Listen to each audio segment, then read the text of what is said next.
Secara pengertian, kompos adalah produk yang dihasilkan dari proses pelapukan atau dekomposisi bahan-bahan organik yang terkontrol atau sengaja dibuat menjadi bahan-bahan yang terhumuskan. Poin pentingnya adalah pelapukan bahan organik terkontrol dan menjadi bahan-bahan yang siap digunakan oleh tanaman.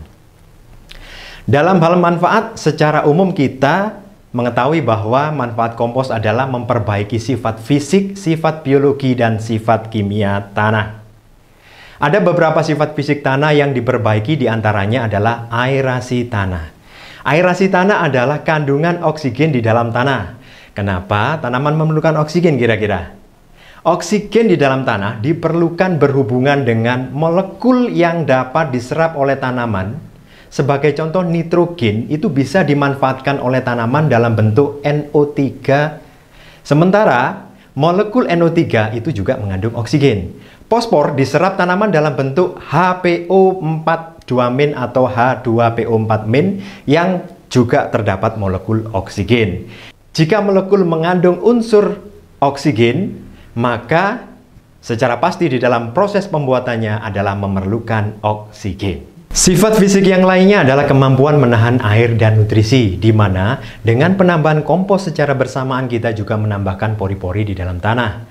Pori-pori tanah terdapat dua macam, yaitu pori-pori makro yang biasanya didapat dari proses pengolahan lahan dan pori-pori mikro yang didapat dari penambahan bahan organik.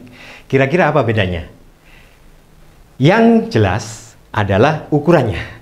Makro besar dan mikro kecil. Namun yang menarik di sini adalah sifat dari dua macam pori-pori ini. Apabila pori-pori makro terisi air, maka air dapat terpengaruh oleh gaya gravitasi bumi, sehingga air akan terus merembes ke bawah sampai tidak terjangkau oleh akar.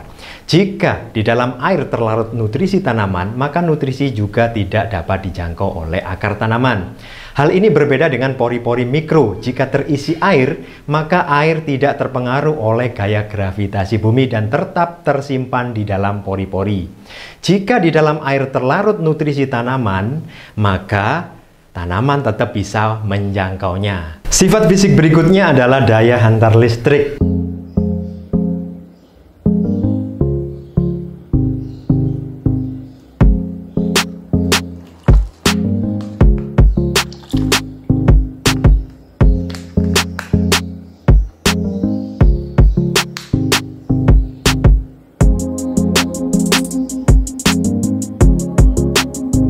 Daya hantar listrik ini diperlukan karena tanaman menyerap unsur hara dalam bentuk ion dan kation.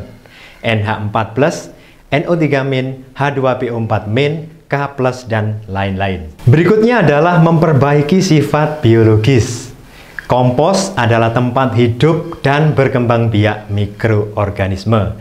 Penambahan kompos dapat meningkatkan populasi mikroorganisme yang bermanfaat, baik dari jenis tendawan maupun bakteri, seperti penambat nitrogen, perombak fosfat, agen antagonis patogen penyakit, dan sebagainya.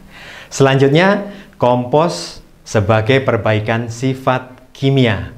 Pupuk kompos dapat berfungsi sebagai buffer pH yang mempertahankan pH tanah menjadi netral, sehingga penyerapan unsur hara tanah menjadi lebih efektif.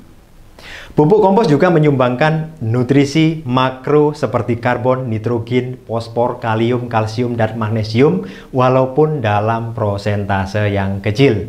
Dan yang tak kalah pentingnya adalah pupuk kompos menyumbangkan unsur mikro lengkap yang tidak disumbangkan oleh sebagian besar jenis pupuk anorganik.